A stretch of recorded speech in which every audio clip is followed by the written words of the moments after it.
Hi folks, in this video we're going to discuss nihilism. Nihilism is just a philosophical view that there's no such thing as meaning to life, or there's no end or goal or purpose to the universe or our existence.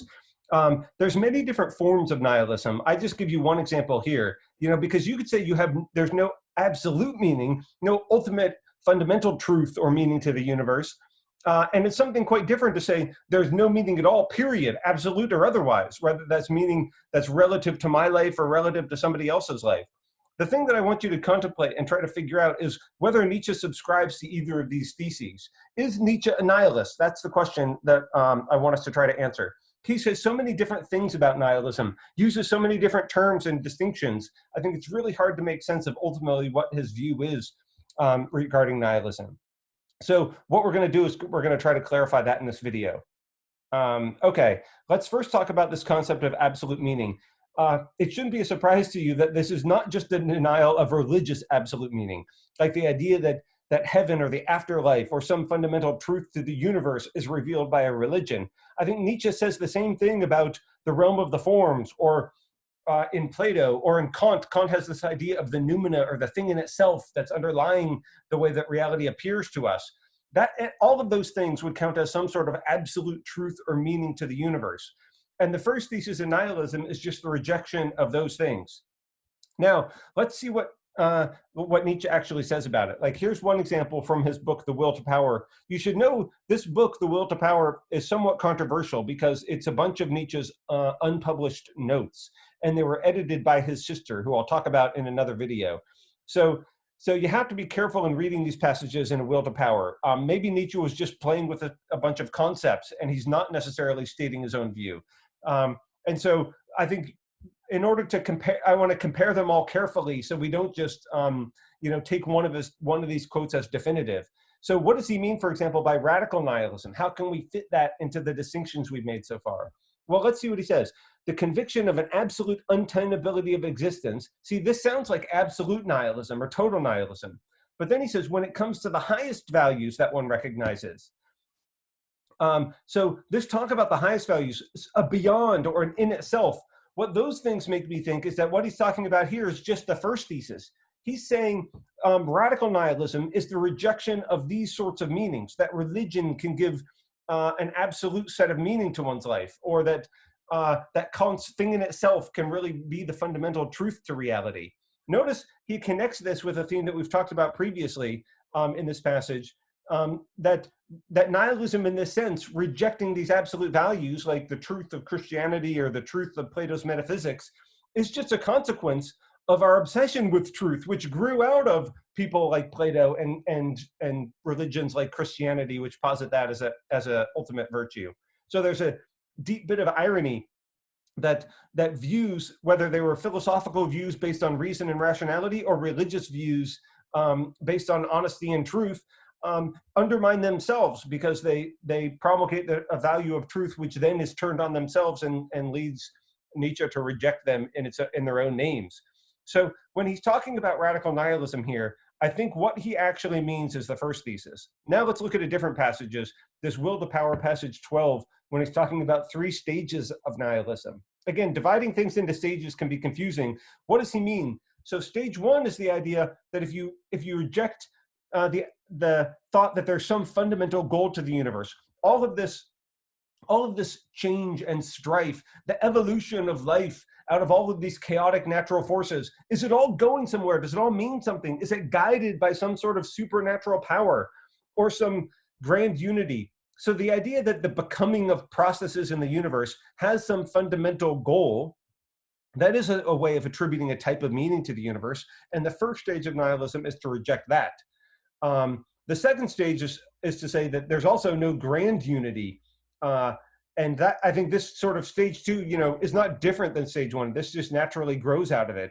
And then he says disbelief in any metaphysical world. I think this is not necessarily the same as the first 2 ideas, but I think it's connected to this concept of the beyond again, that there could be some truth, like Kant's thing in itself or Plato's realm of the forms, that lies beyond the transitory, sensible, physical world around us.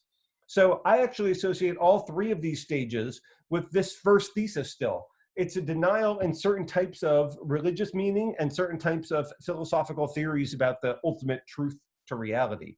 So even though Nietzsche is using a whole bunch of different terms, I think there's a lot of commonality between these three stages and what he calls radical nihilism. They're all concerned with variations of this first thesis. So you might be asking then, where does this second thesis come from? Or where does Nietzsche talk about this sort of idea?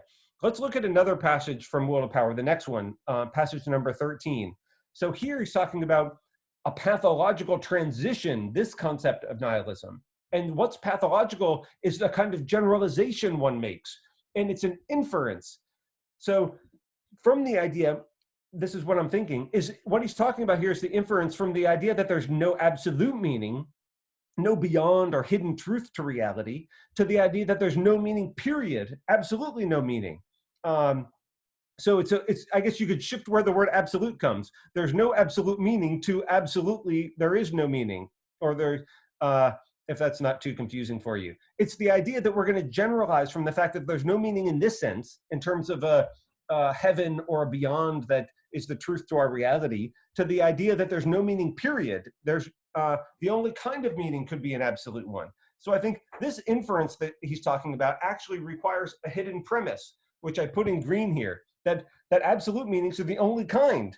If all meaning has to be absolute, then there's a clear inference here, and you could generalize from the first thesis of nihilism to the second one. And this passage, you see, he's really talking about a kind of logical inference, this inference or generalization. It's this transition between thesis 1 and thesis 2 that he's concerned with. And that is the thing that he is saying is pathological. So some of Nietzsche's key criticisms about forms of meaning in religion and philosophy don't lead him to actually embrace this further thesis. That's what I'm going to try to convince you of. The idea that you embrace this further premise that all meaning must be absolute, that's the sick or pathological thing, which Nietzsche wants to actually tell you is just as bad as religion. It's tied up with the same sort of motivations as looking for the beyond as the sole source of meaning. So, for example, Nietzsche says, if you've lost faith in your own value, if you cannot be a value creator, then the only way you could find value is in some other world. If some infinitely valuable world works through us, like there's an infinitely valuable heaven that redeems all of the transitory things that happen on earth, because we can't create enough meaning of our own, well, that is the kind of premise that justifies this inference from no absolute meaning to no meaning, period. So I think he's talking in this passage precisely about what gets us to that second thesis of nihilism. And you can see by him calling it pathological, remember, pathology, that ties to his sickness and health metaphor. That really is such a central metaphor for understanding his view. He's not telling us to make that kind of pathological inference. There's one bit of his quotes on nihilism that really, I think, ties all of this together. So let me try to unpack that for you. This is section 22. Again, he uses another distinction, so this can be really confusing. He talks here about active versus passive nihilism. Now, what could this mean? Well, active nihilism, this sounds like a good thing. Increasing in power and the spirit. This is like Nietzsche's code words for health and positive values. This is positive valence. Whereas passive nihilism, decline and recession of the power of the spirit. This is connected with his sort of sickness set of metaphors. So I think what we can really understand is that second thesis, that is what he's getting at with this passive nihilism. If you're going to make that inference that all meaning must be absolute, then that is deeply problematic, and that is a rejection of the earth. That is connected with his concepts of asceticism. So if you have lost faith in the value of humans to make their own meaning, you've engaged in a kind of despair. Then you might conclude from the first thesis that there's no absolute meaning to the full-blown nihilism, or what I think he means by passive nihilism here, the idea that there's no meaning at all. But it's only if one accepts this premise, this hidden premise, that one is going to make that transition. So I think Nietzsche's active nihilism is not necessarily this first thesis. It's actually a different direction you could go from this first thesis. So the first thesis could lead you to passive nihilism if you accept this problematic claim, which is itself a form of sickness, I think. Or you could go from the first thesis to being a yes-sayer, to being Nietzsche's positive ideal of the artist. Create your own values. Sure, we don't need absolute values. That's fine. So in this sense, nihilism doesn't necessarily have to be a bad thing. And this is the sense in which I think Nietzsche is a nihilist. He does embrace the first thesis, but he's not a nihilist in terms of the second thesis. He doesn't agree. He wants us to counsel us against the second thesis and passive nihilism and that sort of despair. And his positive philosophy precisely creates this new nihilistic ground. So he's like a positive nihilist, if that's not too oxymoronic to say.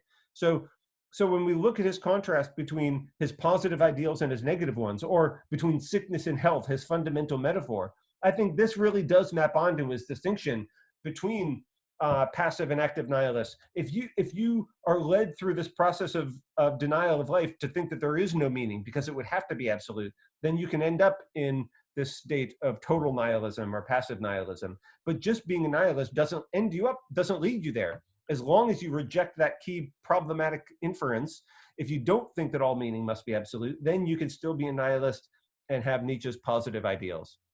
So let me just give you one more quote to show that I think this really does make sense of all the things Nietzsche wants to say about nihilism. Check out this passage from number 14. Nihilism is, again, we're seeing here, it's not necessarily a bad thing. He's talking about the over-richness of life, the highest degree of powerfulness, the freedom of the spirit. You see these connections to his positive ideals. This is all Nietzsche's code words for the good stuff.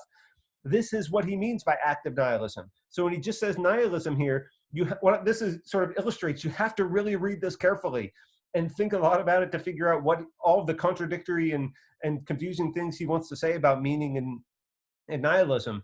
I think what this shows is nihilism is not always inherently bad for him. And he actually is a nihilist of a certain sort. He's just embracing it in this active nihilism form. Okay, thanks.